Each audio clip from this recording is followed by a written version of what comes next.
Again becomes a free platform जहाँ पे आप ये सारे technical terms, it becomes a Google of financial markets मेरे हिसाब से। तो आप it's a one stop solution कि आप वहाँ पे ये सारे टेक्निकल टर्म्स बहुत इजीली समझ सकते हैं।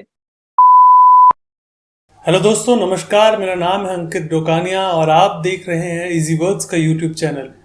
इजी वर्ड्स आपके लिए लेकर आया है एक सीरीज जिस पर हम बात कर रहे हैं ट्रेडिंग और इन्वेस्टमेंट से रिलेटेड।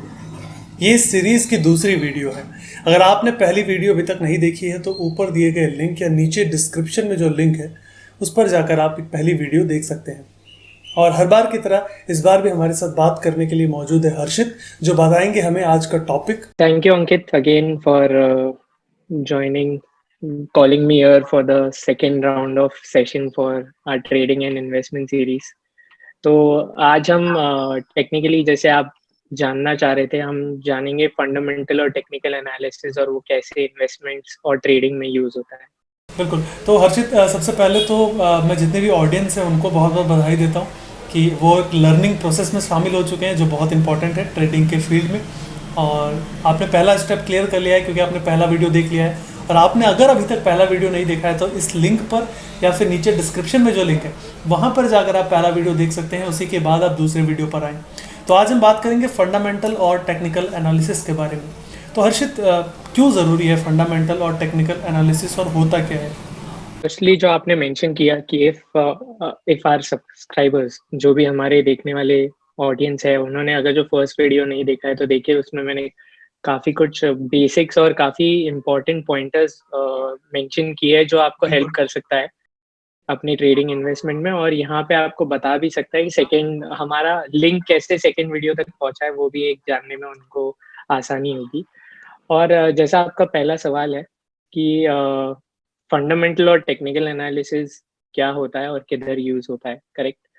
तो फंडामेंटल एनालिसिस सबसे हम पॉइंट बाय पॉइंट डिफरेंशिएट करने की कोशिश करेंगे दोनों सेगमेंट्स को, करेक्ट।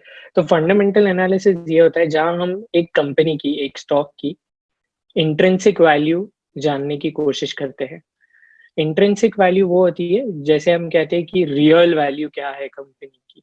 तो अगर जो एक स्टॉक का वैल्यू 100 रुपीज है, तो हम इंट्रिंसिक वैल्यू में उसको दो तरीके से बताते हैं कि whether the stock is under valued और whether the stock is over valued. अगर जो इंट्रिंसिक वैल्यू अगर जो अंडर वैल्यूड होती है, तो हम कहते हैं company is very under valued और it has got a very high potential to go further up. तो 100 रुपीज से वो कई गुना ज्यादा हो सकती है, बट अभी तक सिर्फ 100 पे ही है। और सेम जब हम टेक्निकल एनालिसिस देखते हैं, तो टेक्निकल एनालिसिस में हम क्या कोशिश करते हैं, हिस्टोरिक पैटर्न्स जो प्राइस और वॉल्यूम के बेस पे बनते हैं, टेक्निकली हम वो चीज यूज करके प्रिडिक्ट करते हैं कि आगे वो कैसे यूटिलाइज करके हम शॉर्ट टर्म ट्रेडिंग में यूज कर पाए। जी बिल्कुल हर्षित, आपने बताया कि फंडामेंटल और टेक्निकल एनालिसिस होता क्या है, लेकिन इसे थोड़ा और डेप्थ में जानते हैं, थोड़ा और इजी करने की, इजी वर्ड्स में जानने की कोशिश करते हैं हमारे व्यूअर्स के लिए ताकि आसान हो जाए। सवाल ये होगा हर्षित कि वो कौन से टाइप के इन्वेस्टर हैं जो फंडामेंटल एनालिसिस करें और वो कौन से टाइप के इन्वेस्टर हैं जो टेक्निकल एनालिसिस करें। जो फंडामेंटल एनालिसिस हमने कहा, फंडामेंटल एनालिसिस होता है एक लॉन्ग टर्म इन्वेस्टर के लिए। जो इन्वेस्टर हम जिसे कह सकते हैं कन्वेंशनल इन्वेस्टर जो होता है, जो थोड़ा सा ऑर्थोडॉक्स है, जो स्टॉक मार्केट में कंपेरेटिवली लेस रिस्क लेना चाहे, तो वो इन्वेस्टर फंडामेंटल एनालिसिस करके लंबे समय के लिए निवेश करना चाहता है एक स्टॉक में, तो वो फंडामेंटल एनालिसिस यूज करके करता है। और इसको हम लीगल रूल्स में देखें तो लॉन्ग टर्म इन्वेस्टर कौन बनता है, जो 1 ईयर एंड अबाउ एक स्टॉक को होल्ड करता है। Any company that you hold for 1 year और मोर, तो that becomes a long term investment, correct. तो ये उन ट्रेडर्स के लिए। और दूसरे टाइप का जो इन्वेस्टर या ट्रेडर जिसे हम कहते हैं, जो अपना पोर्टफोलियो बिल्ड करना चाहता है वेल्थ जनरेट करने के लिए, not for immediate future but for the long term future, वो फंडामेंटल एनालिसिस यूज करता है और अपने इन्वेस्टमेंट्स करता है in any of the stocks in the stock market. और ये इन्वेस्टर जो होता है, इसमें एक कॉन्सेप्ट होता है फंडामेंटल एनालिसिस में, जिसे हम कहते हैं ये investors technically bye to hold होते हैं। ये इन्वेस्टर्स वो करते हैं जो बाय कर लेते हैं और इसको काफी लंबे समय के लिए होल्ड करके वेल्थ जनरेट करना चाहते हैं अपने इसमें से। Same when it comes to technical analysis, ये इन्वेस्टर्स होते मॉडरेट या लिटिल अग्रेसिव इन्वेस्टर्स जो टेक्निकल एनालिसिस यूज करके, टेक्निकल एनालिसिस में भी अब 3 पार्ट्स है इसमें, जैसे हम कहेंगे इंट्राडे ट्रेडिंग हो गया, इंट्राडे ट्रेडिंग। सेकेंड हो गया swing trading, which is for intraday trading. वो होता है टेक्निकली जो हम आज ही खरीदते हैं या आज ही बेचते हैं और end of the day market close होने के पहले एग्जिट कर देते हैं हम हमारी पोजीशन। स्विंग ट्रेडिंग वो होती है जो 7 डेज, 10 डेज, 15 डेज के लिए हम पोजीशन लेते हैं कोई भी स्टॉक में और फिर हम एग्जिट करते हैं। और पोजिशनल ट्रेडिंग वो होती है जो हम महीने 2 महीने के लिए, anything that is less than we say 1 year, then becomes a positional trading for us. Okay, तो ये 3 वेरिएंट होते हैं टेक्निकल एनालिसिस यूज करके जो एक ट्रेडर इन्वेस्ट करता है एक कोई भी पर्टिकुलर स्टॉक में। और टेक्निकल एनालिसिस में the most important thing that comes here is कि हम करेक्ट टाइमिंग जो होती है एक स्टॉक में एंटर करने की, that becomes a very crucial role, because हमारा टाइम फ्रेम जो है वो बहुत कम है। तो ये कौन से टाइप के इन्वेस्टर्स को सूट करता है? मॉडरेट और लिटिल अग्रेसिव इन्वेस्टर्स जो लिटिल हाई रिस्क लेना चाहते हैं और थोड़े क्विक रिटर्न्स लेना चाहते हैं मार्केट से। तो ये उन इन्वेस्टर्स के लिए। और टाइम फ्रेम जैसे हमने बताया ये 3 कैटेगरीज में डिवाइडेड है, इंट्राडे, स्विंग या पोजिशनल। तो based on their category, there sub category for technical analysis जो यूज करके करते हैं, उसके बेसिस पे वो टाइम फ्रेम डिसाइड हो जाएगा ऑटोमेटिकली कि वो कितने टाइम फ्रेम के लिए एक कंपनी में इन्वेस्टेड है कि नहीं है। But here again there has to be a caution here in technical analysis, because ये बहुत शॉर्ट टर्म के लिए है। तो जैसे मैंने कहा, अगर जो आपके पास राइट नॉलेज है तो आपके लिए थोड़ा इजी होगा राइट टाइमिंग जानना एंट्री एग्जिट के लिए, वरना आपका लॉस का प्रोबेबिलिटी जो है वो थोड़ा सा हाई हो जाता है। तो you have to be cautious here. Without knowledge I would say that ना फंडामेंटल एनालिसिस यूज करके इन्वेस्ट करे, ना टेक्निकल एनालिसिस करके यूज करे। You have to be caution in both the areas, but you have to be more, ज्यादा cautious आपको रहना होगा टेक्निकल एनालिसिस में, क्योंकि उसमें वाइल्ड मूवमेंट्स एक पर्टिकुलर डे पे या पर्टिकुलर वीक के लिए वाइल्ड मूवमेंट्स जो आती है इवेंट बेस्ड, वो टेक्निकल एनालिसिस इतना नहीं कंट्रोल कर पाएगा, तो आपको लॉस होने का प्रोबेबिलिटी ज्यादा होगा। तो जस्ट बी कॉशन एंड उसके बेसिस पे आप अपने रिस्क एपेटाइट और कैपिटल के बेसिस पे आप इन्वेस्ट करें उसमें। तो अब जैसे हमने जाना, जैसे फर्स्ट क्वेश्चन में आपने पूछा था कि ये कौन सी टाइप के इन्वेस्टर के लिए और इसका टाइम फ्रेम क्या है, तो उसी के बेसिस पे मैं आपको थोड़ा और एक्सप्लेन करता हूँ कि प्रोसेस क्या इन्वॉल्व है इसमें। How do you analyse using fundamental analysis and how do you analyse stock using technical analysis. अब फंडामेंटल एनालिसिस की जब हम बात करते हैं तो ये आप देखिए कि आप एक लॉन्ग टर्म इन्वेस्टर है यहाँ पे, तो आपका इन्वेस्टमेंट का टाइम फ्रेम भी जो है वो काफी लंबा है। तो इसमें क्या हो जाता है, तो आपको जो एनालिसिस करनी है वो एक लंबे समय के लिए करनी है। मतलब आपको एक होलिस्टिक अप्रोच लेना होगा, एक ब्रॉड अप्रोच लेना होगा जहाँ पे आप सब कुछ कवर करें। करेक्ट। तो इसमें आप क्या कर सकते हो कि इसमें you have to technically do both qualitative and quantitative analysis for anything. तो आप क्वालिटेटिव और क्वांटिटेटिव एनालिसिस करेंगे तो उससे क्या हो जाएगा, आप ओवरऑल मैक्रो इकोनॉमी भी आप देख लेंगे कि ओवरऑल मैक्रो इकोनॉमिक कैसा हमारा परफॉर्म कर रहा है, और माइक्रो इकोनॉमी भी देख लेंगे कि पर्टिकुलर इंडस्ट्री या particular sector how is it performing overall. और उस सेक्टर में भी आप ये देख सकते हैं कि जो स्टॉक आपने पिक किया है या जो कंपनी आपने पिक की है वो कैसे परफॉर्म कर रही है उस सेक्टर के अंदर भी।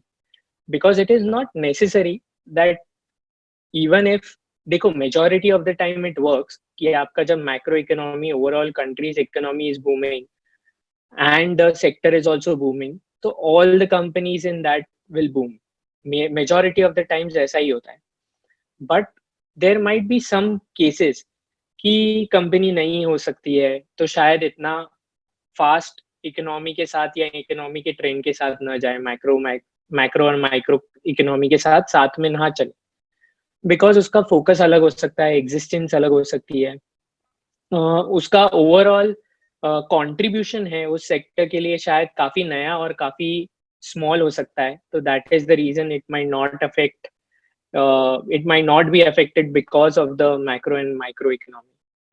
तो ये एक पार्ट हो गया इसमें कि ये हमें सारे इकोनॉमिक फैक्टर्स यूज करने होंगे और मैक्रो और माइक्रो यूज करने होंगे। उसके बाद हम क्वालिटेटिव और क्वांटिटेटिव एनालिसिस करेंगे ताकि हमें एक प्रॉपर इंट्रिंसिक वैल्यू आ जाए यहाँ पे, और फिर हम डिटरमाइन कर पाए कि whether this company is worth buying at a X Y Z rate और नो।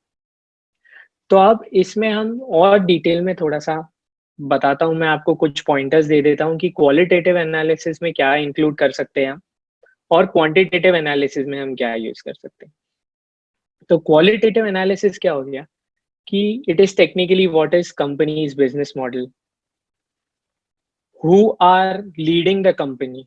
तो जैसे हमने फर्स्ट सेशन में बात की थी कि जब एक इन्वेस्टर होता है काफी बार, if Ankit is a very hard working person, तो अंकित ये कंपनी से वो कंपनी में जाएगा, तो भी मैं जब पैसे इन्वेस्ट करता हूँ तो मैं अंकित को देख के पैसे इन्वेस्ट करता हूँ। तो there is this confidence in Ankit कि अंकित जहां पे भी जाएगा वो 110% देगा और मुझे वो company will surely progress. Correct? तो there is one way to look at that's why the company's management at times becomes very crucial.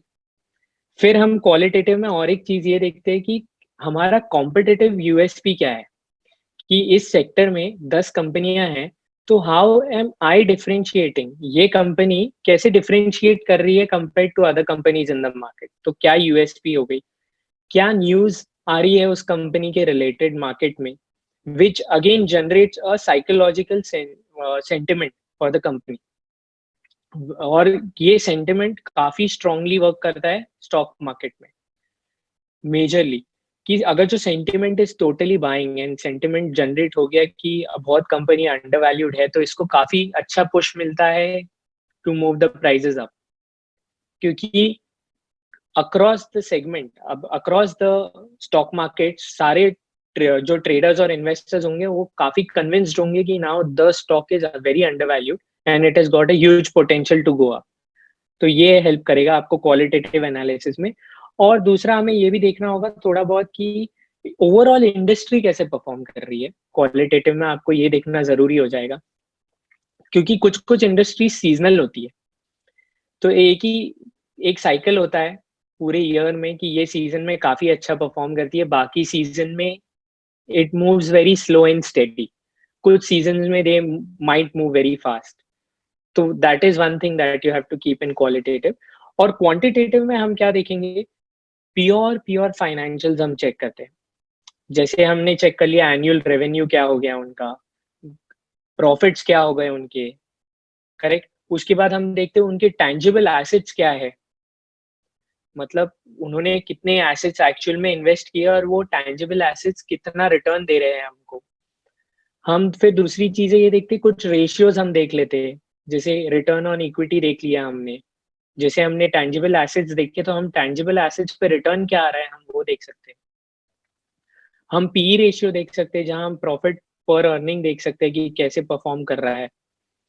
तो ये सब चीज हम क्वांटिटेटिव में यूज करते हैं जहां they are pure statistics and they are technically, हम बोल सकते हैं ये सब फैक्ट बेस्ड है, आपको क्लियरली ब्लैक एंड व्हाइट है टेक। ये पूरी चीज जो क्वांटिटेटिव में हम करते हैं वो पूरी ब्लैक एंड व्हाइट होती है। तो they are supported, they are technically backed by numbers, आप ऐसे बोल सकते हैं स्टैटिस्टिक्स के थ्रू। तो ये ओवरऑल चीज हम यूज करते हैं फंडामेंटल एनालिसिस के लिए to gauge whether the company is worth investing और नो। और ये दोनों यूज करते हैं जब हम ये सारी चीजें क्वालिटेटिव और क्वांटिटेटिव एनालिसिस के कुछ पॉइंटर्स जो मैंने आपको बताए वो यूज करने के बाद आपको एक इंट्रिंसिक वैल्यू और रियल वैल्यू आपको पता पड़ जाएगी कंपनी की, जिसपे आप डिसाइड कर पाएंगे whether the company is under valued और over valued. And that is the time when an investor will decide it's time to invest in the company or wait for some time if it's overvalued. ये अब हम बात करते हैं same जगह पे technical analysis की.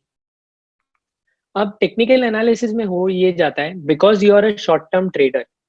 आप शॉर्ट टर्म ट्रेडर हो या शॉर्ट टर्म इन्वेस्टर हो, तो आपको ये क्वालिटेटिव और क्वांटिटेटिव एनालिसिस में इतना इन डेप्थ नॉलेज होना जरूरी नहीं है.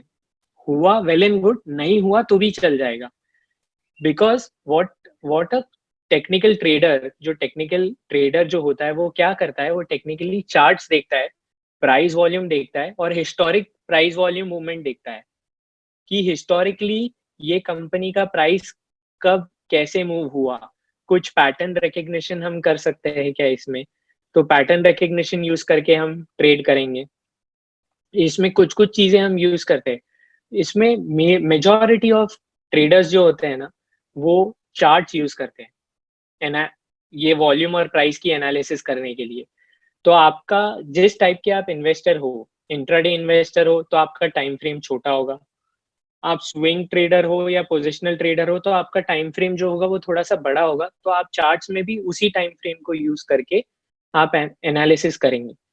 अब चार्ट्स भी देखते हैं तो एक प्योर नेकेड चार्ट्स हम देखते हैं जो क्लीन होता है, जिसमें सिर्फ प्राइस और वॉल्यूम हमें दिखाई देगा और उसके बेसिस पे हम क्या करते हैं, बहुत सारी जगह पे आप सप्लाई डिमांड सपोर्ट रेजिस्टेंस जैसे टर्म होते हैं जो एक टेक्निकल ट्रेडर यूज करता है कि भाई सपोर्ट पे बाय करेंगे, रेजिस्टेंस ब्रेक हुआ तो बाय करेंगे, या तो रेजिस्टेंस के नीचे आया तो हम शॉर्ट सेल करेंगे, या सपोर्ट तोड़ के नीचे गया तो हम शॉर्ट सेल करेंगे. तो ये यूज करके एक टेक्निकल ट्रेडर अपना एक ट्रेड या एक इन्वेस्टमेंट ले सकता है. और इसका दूसरा वे भी है इन्वेस्ट करने के लिए जहां आप इंडिकेटर्स यूज करते हैं.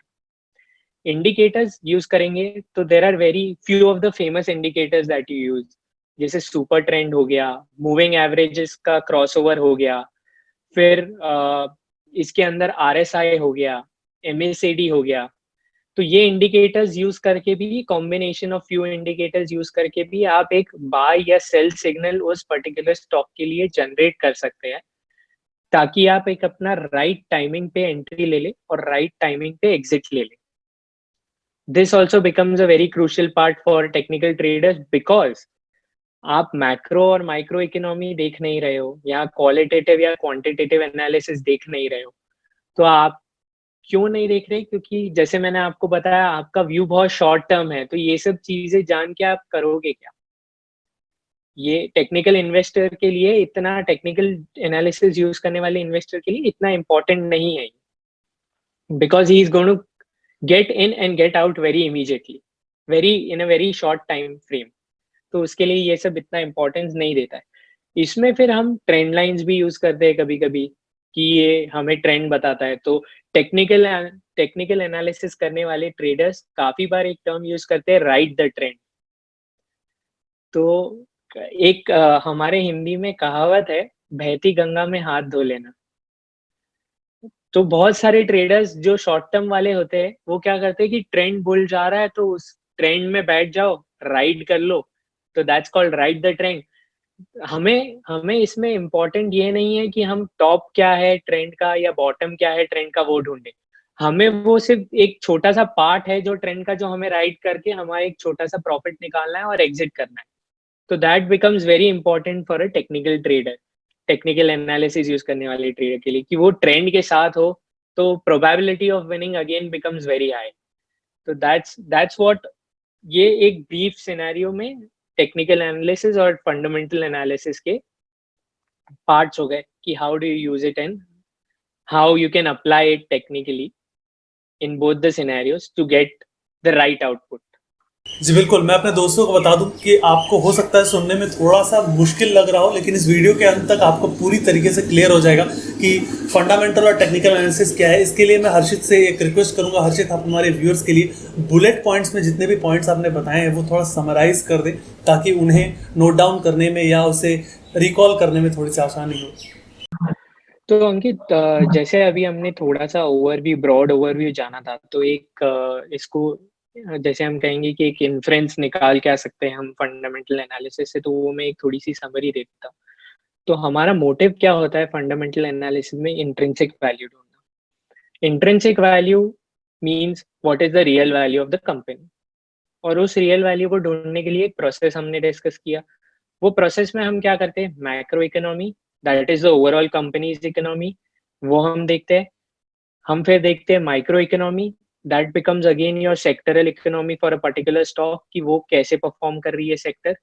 उसके बाद हम क्या देखेंगे? क्वालिटेटिव और क्वांटिटेटिव एनालिसिस करेंगे एक कंपनी का। क्वालिटेटिव में जैसे हमने बोला कि मैनेजमेंट क्या है, बिजनेस मॉडल क्या हो गया, कंपनी की यूएसपी क्या है, कॉम्पिटिटिव एज क्या मिल रहा है, कॉम्पिटिटर्स क्या कर रहे हैं उसके अगेंस्ट में हम क्या कर रहे हैं वो देखें। That all becomes your qualitative analysis. फिर हमारा हो गया टेक क्वांटिटेटिव एनालिसिस, जहाँ पे हम फाइनेंशियल स्टैटिस्टिक्स यूज करेंगे, प्योर फाइनेंशियल, जैसे रेवेन्यू, सम रेशियोज वील यूज। उसके बाद हम ग्रॉस प्रॉफिट देखेंगे क्या है कंपनी का। ये सब ओवरऑल मिला के आपका इन्फ्रेंस क्या निकलेगा? एक इंट्रिंसिक वैल्यू आपकी मिल जाएगी। और इंट्रिंसिक वैल्यू में सिर्फ दो टर्म्स, इंट्रिंसिक वैल्यू से दो चीजें इन्फर की जा सकती है। One is whether the stock is undervalued और whether the stock is overvalued. Undervalued है, then we again use the concept of buy to hold to create wealth। और overvalued है, तो there are two ways to look at it। या तो हम short sell करेंगे उसको, but if you don't want to short sell, then the other way is to wait for the right opportunity till the time the stock again becomes undervalued और rightly valued, तब हम invest करेंगे उसमें। तब तक के लिए हम सिर्फ वेट एंड वॉच करेंगे। This becomes your fundamental analysis. Now let's go to technical analysis. Technical analysis क्या है? शॉर्ट टर्म ट्रेडर के लिए है। तो शॉर्ट टर्म इन्वेस्टमेंट के लिए हमें क्वालिटेटिव क्वांटिटेटिव एनालिसिस नहीं करनी है, ना हमें मैक्रो या माइक्रो इकोनॉमी नहीं जाननी। पता है, well and good, it might give you some edge, but नहीं पता है देन ऑल्सो ओके। बिकॉज इसमें हम ये टाइप के ट्रेडर्स या इन्वेस्टर्स क्या यूज करते हैं? चार्ट यूज करेंगे जहां पे नेकेड प्राइस वॉल्यूम देखेंगे, या तो इंडिकेटर्स यूज करेंगे। और जैसे हमने बात किया प्राइस वॉल्यूम यूज करेंगे, तो इसमें काफी चीजें दूसरी वो ऐड करते हैं।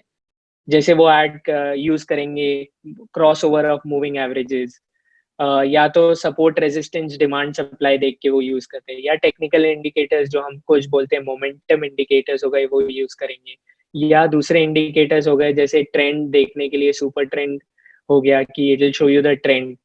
और ये टाइम फ्रेम जो चार्ट्स में हम देखेंगे, बेस्ड ऑन द इन्वेस्टर आप टाइम फ्रेम सेलेक्ट करोगे उसमें। और वो होने के बाद सबसे इंपॉर्टेंट चीज जो टेक्निकल एनालिस्ट के लिए हो जाएगी, या टेक्निकल एनालिसिस करने के बाद इन्वेस्टर के लिए हो जाएगी, वो है is the right time to enter और no. Because if you enter at the right time, तो आपका प्रोबेबिलिटी इंक्रीज हो जाएगा विनिंग का। तो आप राइट पोजीशन लेंगे तो राइट एंट्री होगी, तो राइट टाइम पे प्रॉफिट ले पाएंगे। और एक टेक्निकल एनालिस्ट के लिए सबसे इंपॉर्टेंट ये हो जाता है कि भाई मैं गलत भी हूं, अगर मेरी पोजीशन मेरी एंट्री गलत भी हो गई है, तो we have a very defined risk in technical analysis, जिसे हम स्टॉप लॉस कहते हैं। तो वो मैं लगा लूंगा ताकि I don't lose up and blow my account and I get out at the very right time. भले रिस्क छोटा है, बट मैं बहुत राइट टाइम पे एग्जिट कर पाऊंगा, ताकि again if I want to enter in दूसरे स्टॉक में मुझे एंटर करना है, या तो इसी में वापस एंट्री लूंगा, बट एक राइट टाइम का वेट करके लूंगा, जब मेरे चार्ट्स या मेरी टेक्निकल एनालिसिस मुझे बोलेगी this is the right time to enter. तो this is how we use. जी जी बिल्कुल, बहुत शुक्रिया हर्षित। मुझे लगता है हमारे व्यूअर्स को काफ़ी अच्छे से समझ आ गया होगा कि वो कौन कौन से पॉइंट है जिनका ध्यान रखना चाहिए अगर हम फंडामेंटल एनालिसिस कर रहे हैं, और वो कौन कौन से पॉइंट है जिसका हमें ध्यान रखना चाहिए अगर हम टेक्निकल एनालिसिस करते हैं। दोस्तों, मैं एक बात कहना चाहता हूँ कि ह्यूमन साइकोलॉजी बहुत बड़ा रोल प्ले करती है। अगर आप इन्वेस्टिंग की फील्ड में उतरना चाहते हैं, अपना आप व्यवहार देखें। अगर आप बहुत ज़्यादा एग्रेसिव हैं तो आपको टेक्निकल एनालिसिस करने की ज़रूरत है, और आप अगर बहुत ज़्यादा शांत स्वभाव के, पेशेंस है अगर आपके अंदर, तो आप लॉन्ग टाइम इन्वेस्टमेंट जो है उस पर ध्यान दे सकते हैं। हर्षित, जो अगला सवाल आता है कि what are the pros and what are the cons for technical and fundamental analysis. क्या क्या फ़ायदे हैं, क्या क्या नुकसान है फंडामेंटल और टेक्निकल एनालिसिस करने के? तो अभी जैसे हमने फंडामेंटल एनालिसिस की बात की थी एक लॉन्ग टर्म इन्वेस्टर के लिए है, तो इसका सबसे बड़ा प्रो मेरे हिसाब से क्या हो सकता है कि वो जो मार्केट में टेम्परेरी इवेंट्स आते हैं, वो सारे इवेंट्स के शॉक्स जो होते हैं, वो एक फंडामेंटल एनालिसिस यूज़ करके जो ट्रेडर इन्वेस्ट करता है, उसको इतना अफ़ेक्ट नहीं करेंगे। क्यों? क्योंकि वो सारे शॉक्स अब्ज़ॉर्ब हो जाते हैं because he is invested for a very long time frame. तो that becomes one very important pro. Second, ये बहुत लेस अग्रेसिव है। ये टाइप की इन्वेस्टमेंट लेस अग्रेसिव है कंपेयर्ड टू, और you can say it's a conservative investment type compared to the other technical analysis या short term trading के comparison में। तो this suits our country more as of now. तो India में हमारे parents वाली जनरेशन में सब सब यही प्रेफर करते हैं कि buy to hold to generate wealth. और there is one more pro to this कि ये as it is a long term investment, तो ये आपको वेल्थ जनरेट करता है। So this doesn't generate a short term money for you, it generates good wealth for you. That's what your आपका जब outlook जो होता है, जब भी आप फंडामेंटल एनालिसिस करके एक लंबे समय के लिए निवेश करेंगे, तो आपका ये थॉट प्रोसेस ही ये यूज करके करते हो कि it will generate me good wealth, high yield returns हमें मिलेंगे इससे। तो this becomes all pros for fundamental analysis. अब इसका नेगेटिव पार्ट क्या आता है कि एक फैक्टर इसमें ये हमें कंसिडर करना पड़ेगा कि ऑल द माइक्रो इकोनॉमी या क्वालिटेटिव क्वांटिटेटिव एनालिसिस जो होता है, क्वांटिटेटिव फिर भी हम निकाल सकते हैं इसमें से, क्योंकि quantitative is all black and white, it has some rules. इसमें कुछ रूल्स है, वो रूल्स आप फॉलो करेंगे तो उससे आपको एक आउटपुट आता है कि भाई प्रॉफिट है तो प्रॉफिट है, रेवेन्यू नेगेटिव है तो रेवेन्यू नेगेटिव है।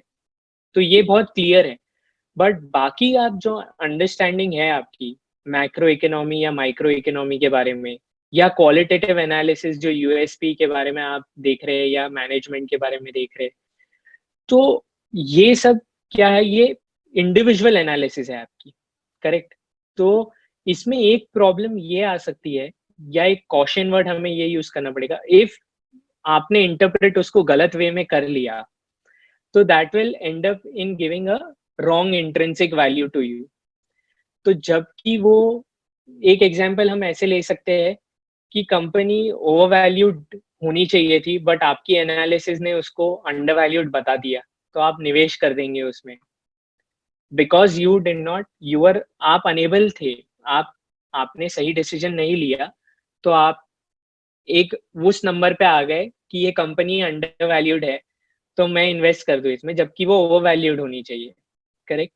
तो this is a very big caution, और the biggest con I would say for fundamental analysis, क्योंकि ये काफी कुछ इंडिविजुअल पे डिपेंड होता है।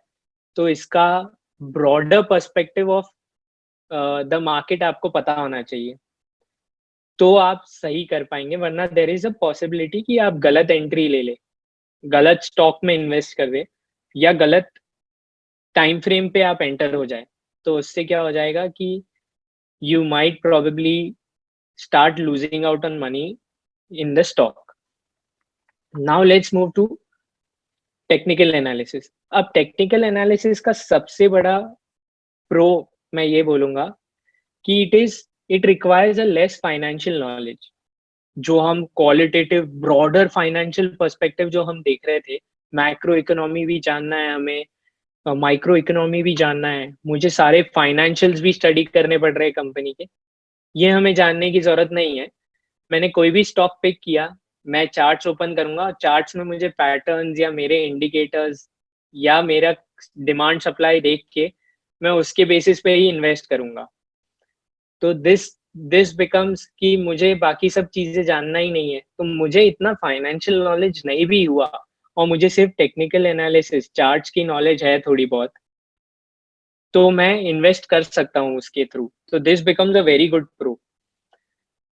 As this is a short term investment, तो इसमें और एक प्रो मुझे क्या मिल जाता है कि मैं ट्रेंड अर्ली डिटेक्ट कर लेता हूँ बहुत। तो मैं अर्ली ट्रेंड डिटेक्ट कर लेता हूँ, तो एक टेक्निकल एनालिस्ट के लिए एक हाई प्रोबेबिलिटी क्या होता है कि मुझे बॉटम मिल गया, मैं ट्रेंड में एंटर हो गया, तो मैं शायद देयर इज़ अ पॉसिबिलिटी कि मुझे ये ट्रेंड लंबा राइड करना है और मुझे मेरे चार्ट्स ये बोल रहे हैं कि मुझे ट्रेंड लंबा राइड कर सकता हूँ मैं।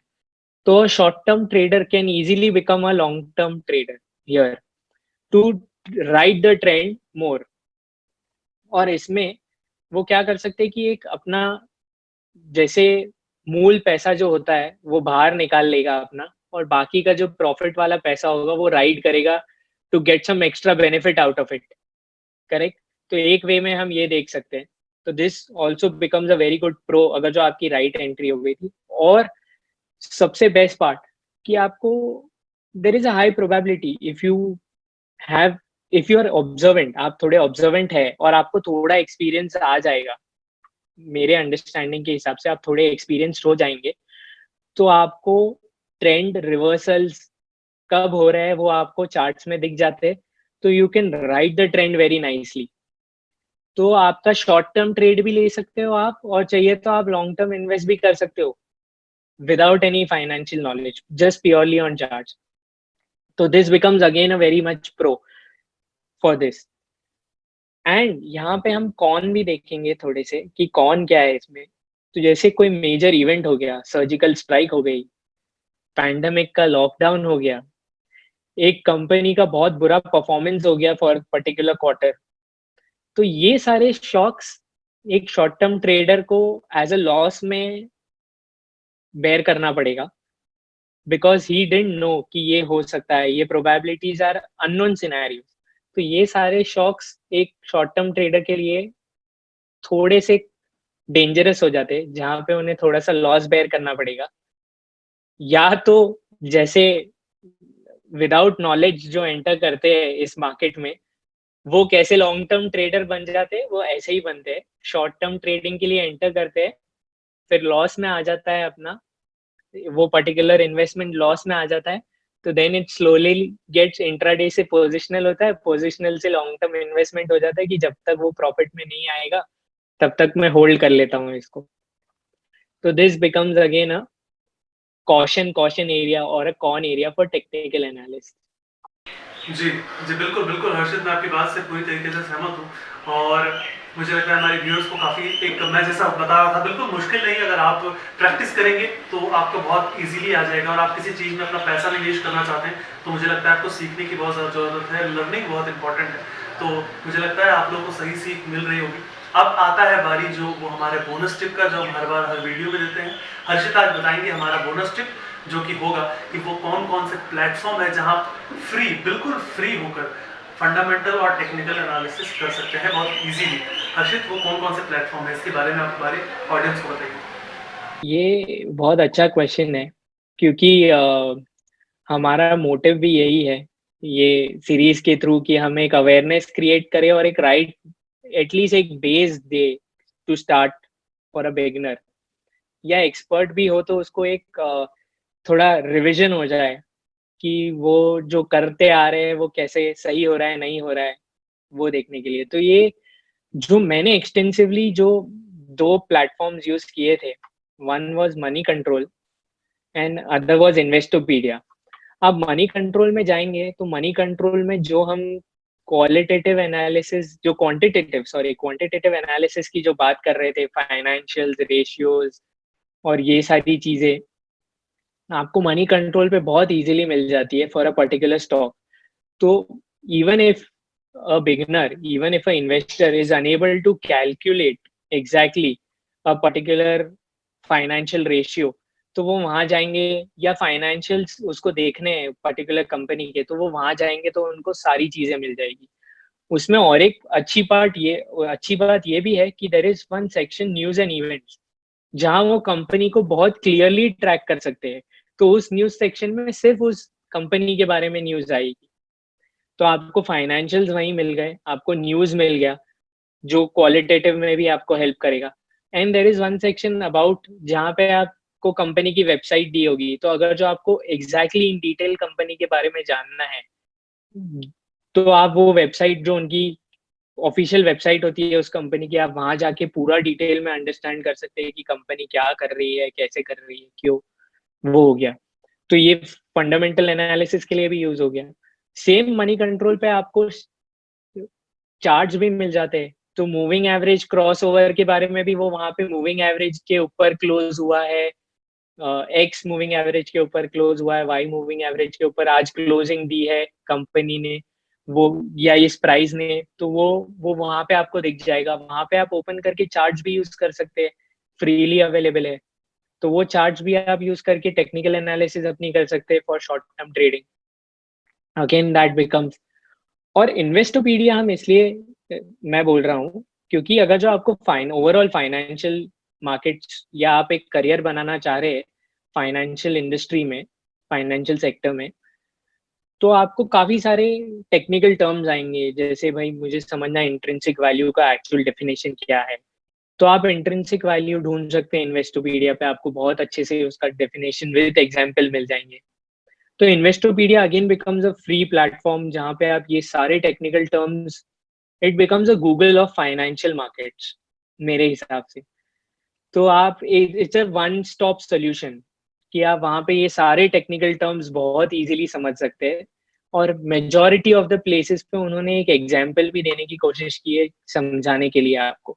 तो तो ये मैंने मेरे early stage of the career में एक्सटेंसिवली यूज किया था, और आज भी मैं एक्सटेंसिवली यूज करता हूँ। मुझे कुछ टर्म जानना हो क्लियरली तो बहुत इजीली ये अवेलेबल है और फ्रीली अवेलेबल है, तो that makes it very easy to start somewhere. तो ये दो फ्री सोर्सेज एक्सटेंसिवली मैं सबको बोलूंगा कि जो इसमें एंटर करना चाहे तो स्टार्ट करके ट्राई आउट कर ही सकते हैं। और मेरे सारे ट्रेडर्स जो मेरे पास, जो हम टेक्निकल कोर्स प्रोवाइड करते हैं, उसमें मैं सारे ट्रेडर्स को यही बोलता हूँ कि आपको अगर जो करियर बनाना है और ओवरऑल पर्सपेक्टिव जानने में ज़्यादा इंटरेस्ट, आप दिलचस्पी रखते हैं, तो आपको इन्वेस्टोपीडिया और मनी कंट्रोल बहुत एक्सटेंसिवली यूज़ करना चाहिए टू लर्न मोर, क्योंकि ये इंडस्ट्री बहुत वास्ट है and it takes a lot of time to get that experience and knowledge. और आप हर फील्ड में एक्सपर्टीज इमीडिएट नहीं ले पाएंगे, तो आपको धीरे धीरे करके रीड करते रहिए, जानते रहिए, और मैं उसको बोलूंगा उसको इमीडिएटली अप्लाई कीजिए। तो इन्वेस्टोपीडिया से सीखिए, मनी कंट्रोल पे अप्लाई कीजिए, मनी कंट्रोल पे सीखिए, डाउट्स क्रिएट कीजिए, इन्वेस्टोपीडिया पे जाके लर्न कीजिए और वापस अप्लाई कीजिए। तो learn and earn is the main motive here, कि आप प्रॉपरली सीखिए, प्रॉपर नॉलेज लीजिए, फिर मार्केट्स में एंटर कीजिए, तो आपका हाई प्रोबेबिलिटी रहेगा of winning. It will give you an edge over the 90% of the traders in the market. So that will make it more beneficial for any type of investor, whether you're a short term or a long term investor. Thank you so much Harshit, इतना सारा information हमारी जनता को देने के लिए। आपको free platform के बारे में पता चल गया जहाँ से आप बहुत इजीली और फ्रीली फंडामेंटल और टेक्निकल एनालिसिस कर सकते हैं। अगर फिर भी आपके कोई सवाल है तो आप उसे कमेंट बॉक्स पर डाल सकते हैं, ताकि हम अपने इस सीरीज़ की अगली वीडियो में वो सारे कमेंट हर्षित से पूछ ले, वो सारे सवाल आपके हम हर्षित से पूछ ले। इस सीरीज़ की अगली वीडियो में आपके लिए बहुत खास कुछ आने वाला है, जो कि होगा प्रैक्टिकल वे में हम बताएंगे what are the fundamental and what are the technical analysis, जिसके बारे में हर्षित से ही हमारे बात चर्चा होगी। तब तक आप हमारे साथ बने रहिए और हमारी इस वीडियो को लाइक करिए, चैनल को सब्सक्राइब करिए, और आपके जितने भी सवाल हैं उसे कमेंट बॉक्स पर डाल दें, ताकि अगली वीडियो में हम आपके सवाल को ले पाएँ और हर्षित से उसके जवाब ले पाएँ। थैंक यू सो मच, आपका दिन शुभ हो, और आप देख रहे थे इजी वर्ड्स।